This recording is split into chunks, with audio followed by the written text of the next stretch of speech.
मेरे प्यारे दोस्तों, भाइयों और बहनों, आप सबका राधा कृष्ण भक्ति ज्ञान चैनल में स्वागत है।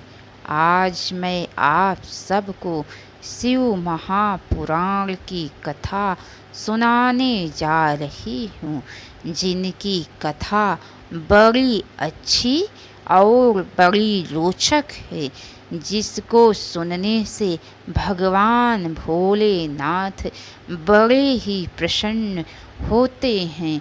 तो बोलिए, विघ्नहर्ता गणेश भगवान की जय, उमापति महादेव की जय। चलिए दोस्तों, आप सबको शिव महापुराण की आगे की कथा सुनाती हूँ। वायुदेव बोले, भगवान सदा शिव ब्रह्मा जी के तप से संतुष्ट होकर अर्धनारीश्वर के रूप में प्रकट हो गए।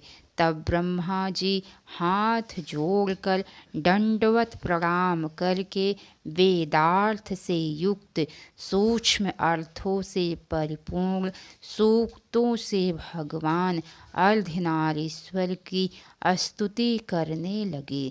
ब्रह्मा जी की स्तुति से प्रसन्न होकर मधुर वचन कहते हुए महादेव ने अपने शरीर के वाम भाग से देवी रुद्राणी को प्रकट किया, जिन दिव्य गुण संपन्न देवी को ब्रह्मवेत्या लोग परात्पर परमात्मा शिव की पराशक्ति कहते हैं, जिनमें जन्म मृत्यु जरा आदि नहीं है। वे भवानी शिव जी के अंग से उत्पन्न हुई। ब्रह्मा जी बोले, हे सर्व जगन्मयी देवी, सृष्टि की बढ़ोतरी के लिए मैं मैथुनी सृष्टि करना चाहता हूँ। आपसे पहले नारी कुल का प्रादुर्भाव नहीं हुआ था। संपूर्ण शक्तियों का आविर्भाव आपस से ही होता है। इस चराचर जगत की वृद्धि के लिए आप अपने अंश से मेरे पुत्र दक्ष की पुत्री हो जाइए। ब्रह्मा जी के इस प्रकार याचना करने पर देवी रुद्राणी ने अपनी भौहों के मध्य भाग से अपने ही समान कांतिमती एक शक्ति प्रकट की। ब्रह्मा जी की प्रार्थना के अनुसार वे देवी दक्ष पुत्री हो गई तथा ब्रह्मा जी को अनुपम शक्ति देकर वे महादेव जी के शरीर में प्रविष्ट हो गई और महादेव जी भी अंतर ध्यान हो गए। तभी से इस जगत में स्त्री जाति में भोग प्रतिष्ठित हुआ तथा मैथुन द्वारा प्रजा की सृष्टि होने लगी। इससे ब्रह्मा जी को भी संतोष और आनंद प्राप्त हुआ। इसके पश्चात ऋषियों की कई शंकाओं का समाधान वायु देवता के द्वारा किया गया तथा भगवान शिव और भगवती पार्वती जी की लीलाओं का वर्णन भी सूत जी ने किया। वायु देवता कहते हैं, मुनियों, परोक्ष तथा अपरोक्ष प्रकार भेद से ज्ञान दो प्रकार का माना गया है। परोक्ष ज्ञान को अस्थिर कहा जाता है और अपरोक्ष ज्ञान को सुस्थिर कहा जाता है। युक्तिपूर्ण उपदेश से जो ज्ञान होता है उसे परोक्ष कहते हैं। वही श्रेष्ठ अनुष्ठान से अपरोक्ष हो जाता है। अपरोक्ष ज्ञान के बिना मोक्ष नहीं होता। अतः तुम लोग आलस्य रहित हो श्रेष्ठ अनुष्ठान की सिद्धि के लिए प्रयत्न करो। ऋषियों ने पूछा, वायुदेव वह कौन सा श्रेष्ठ अनुष्ठान है जो मोक्ष स्वरूप ज्ञान को अपरोक्ष कर देता है। वायुदेव ने कहा, भगवान शिव का बताया हुआ जो परम धर्म है उसी को श्रेष्ठ अनुष्ठान कहा गया है। उसके सिद्ध होने पर स्वयं मोक्षदायक शिव अपरोक्ष हो जाते हैं।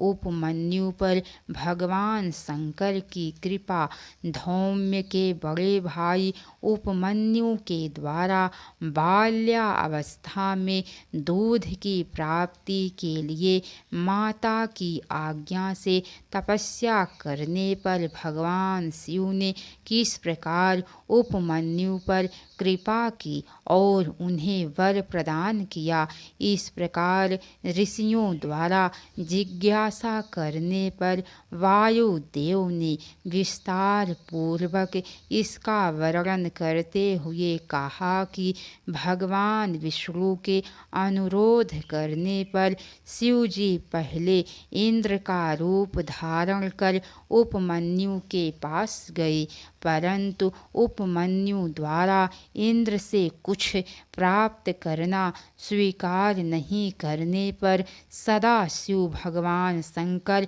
उपमन्यु पर कृपा करते हुए अपने स्वरूप में प्रकट हो गए तथा उपमन्यु को अभिष्ट फल प्रदान कर महेश्वर वहीं अंतर ध्यान हो गए। उपमन्यु भी परमेश्वर से उत्तम वर पाकर सुखपूर्वक अपनी जन्मदात्री माता के स्थान पर चले गए। वायवी संहिता उत्तरखंड।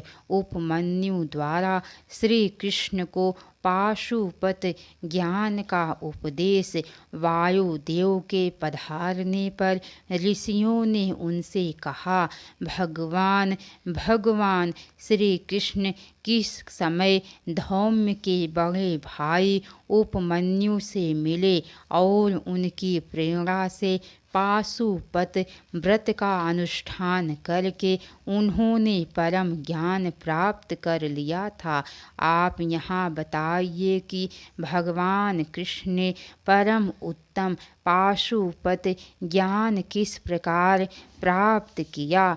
वायु देवता बोले, महर्षियों, पूर्व काल में भगवान श्री कृष्ण ने महर्षि उपमन्यु को प्रणाम करके उनसे इस प्रकार कहा, भगवान महादेव जी ने देवी पार्वती को जिस पाशुपत ज्ञान तथा अपनी जिस संपूर्ण विभूति का उपदेश दिया था, मैं उसी को सुनना चाहता हूँ।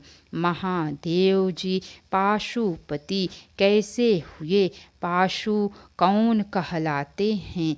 श्री कृष्ण के इस प्रकार पूछने पर उपमन्यु ने कहा, हे देवकी नंदन, ब्रह्मा जी से लेकर अस्थावर पर्यंत जो भी संसार के चराचर प्राणी हैं वे सब के सब भगवान शिव के पशु कहलाते हैं और उनके पति स्वामी होने के कारण देवेश्वर शिव को पशुपति कहा गया है। वे पशुपति अपने पशुओं को माया आदि पाशों से बांधते हैं और भक्ति पूर्वक उनके द्वारा आराधित होने पर वे स्वयं ही उन्हें उन पाशों से मुक्त कर देते हैं। यही है पाशुपत ज्ञान। शिव और शिवा की विभूतियों का वर्णन। श्री कृष्ण कहते हैं, भगवान, मुझे यह जानने की इच्छा है कि परमेश्वरी शिवा और परमेश्वर शिव का यथार्थ स्वरूप क्या है। उन दोनों ने स्त्री और पुरुष रूप इस जगत को किस प्रकार व्याप्त कर रखा है। उपमन्यु बोले, हे देवकी नंदन, साक्षात साक्षात महादेवी पार्वती शक्ति हैं और भगवान महादेव जी शक्तिमान है। यह जगत शिव और शिवा के शासन में है, इसीलिए वे दोनों इसके ईश्वर या विश्वेश्वर कहे गए हैं। जैसे शिव हैं वैसे ही शिवा देवी हैं, तथा जैसी शिवा देवी हैं वैसे ही शिव हैं। जिस तरह चंद्रमा और उनकी चांदनी में कोई अंतर नहीं होता है, उसी प्रकार शिव और शिवा में अंतर नहीं है। शिव के बिना शक्ति नहीं रह सकती और ना शक्ति के बिना शिव। परमेश्वर शिव पुरुष हैं और परमेश्वरी शिवा प्रकृति हैं। परमेश्वर शिव रुद्र हैं और उनकी वल्लभा शिवा देवी रुद्राणी हैं। विश्वेश्वर देव विष्णु हैं और उनकी प्रिया लक्ष्मी है। जब सृष्टिकर्ता शिव ब्रह्मा कहलाते हैं तब उनकी प्रिया को ब्रह्माणी कहते हैं। भगवान शंकर ही सारे संसार के पुरुष और महेश्वरी शिवा ही संपूर्ण स्त्रियों के रूप में व्यक्त हैं। अतः सभी स्त्री पुरुष उन्हीं की विभूतियाँ हैं। इसके आगे की कथा दोस्तों आप सबको कल सुनने को मिलेंगी। तो कैसी लगी कथा लाइक करके कमेंट बॉक्स में ज़रूर बताइएगा। तो बोलिए हर हर महादेव। अब तक की सारी वीडियो देखने के लिए आप सबको बहुत बहुत धन्यवाद। राधे राधे दोस्तों कथा में जहाँ कहीं भी कुछ भी गलती हुई हो तो उसके लिए आप सब क्षमा कीजिएगा। आप सबसे मैं बारंबार क्षमा मांगती हूँ। तो बोलिए दोस्तों राधे राधे।